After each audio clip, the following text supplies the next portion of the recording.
Remember how DARPA is always about 20 years ahead of civilian technology, maybe more? Well, as early as the 1960s, DARPA started developing computers that can learn independently.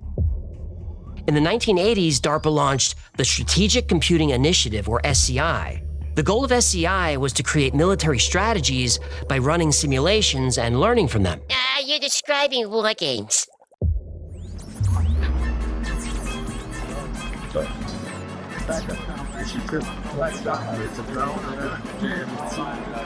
What's it doing? It's learning. War Games was originally going to be a science fiction story about a dying scientist who's saved by a kid genius.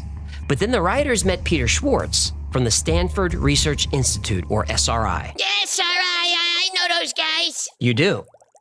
SRI has been the launch pad for many secret government programs. I've talked about them a lot on this channel, and they've long been connected to the CIA, NSA, and DARPA.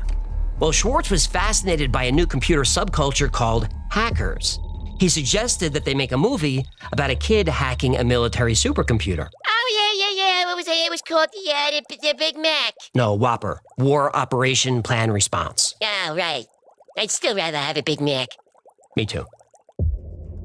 Well, the Whopper spends all its time thinking about World War III. 24 hours a day, 365 days a year, it plays an endless series of war games, using all available information on the state of the world. At the very same time that this movie came out, DARPA was working on its own military supercomputer. Here's how they described it. The machine envisioned by SC would run 10 billion instructions per second to see, hear, speak, and think like a human. The degree of integration required would rival that achieved by the human brain, the most complex instrument known to man.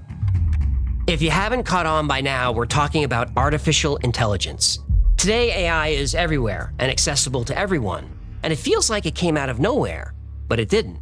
It came out of DARPA. As of today, 70% of DARPA's projects use or are focused on AI and machine learning.